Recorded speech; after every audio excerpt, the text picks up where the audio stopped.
Hey, good morning, everybody. Oh, look at that. Forgot what hat I was wearing. If I had a hat for every former employer, I'd have no room in my closet. Anyway, Domino, say hello. Domino, don't be rude. Over here. Over there. Can you see him?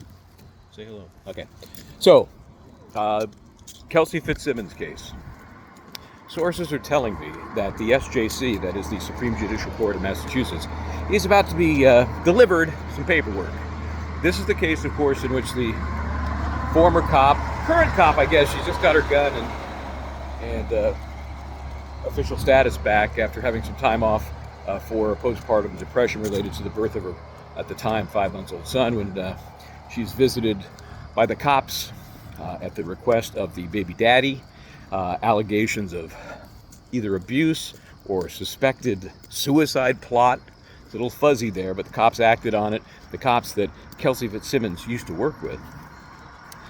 Altercation ensues. She is shot in the chest.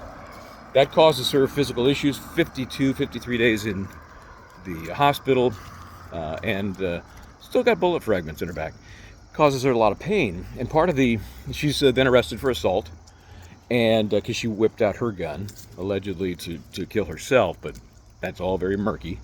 Anyway, as a condition of her release from jail on that assault charge, she was required to do scram, which is the breathalyzer. Let's boil it down to that, a remote breathalyzer, to make sure she's off alcohol, even though no alcohol involved in the incident.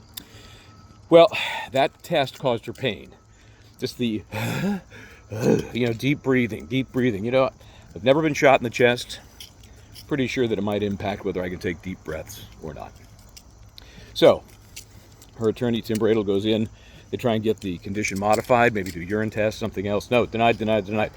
Judge McCarthy, McFool, decides that that's the only way to keep this woman alcohol-free is to put her back in jail, which is where she is now. We were broadcasting from outside the Massachusetts Regional Correctional Facility last week. Anyway, there was a motion for reconsideration, denied without any sort of discussion.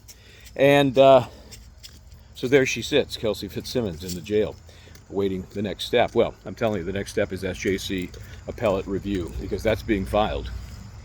And I think it's going to be very enlightening to the Chief Justice and his 6 associates there on the SJC when they see how one of the judges has been such a, can I say bitch? Can I say that?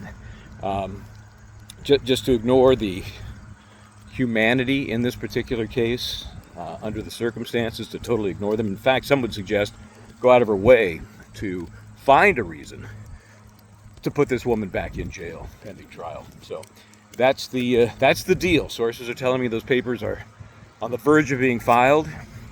We can only hope for an expedited review to get some relief. Well, speaking of relief, to get some relief for Kelsey Fitzsimmons. Join us tonight. We have the biggest little interview on Justice Serve TV. Yeah, wasn't that clever? Came right up with that.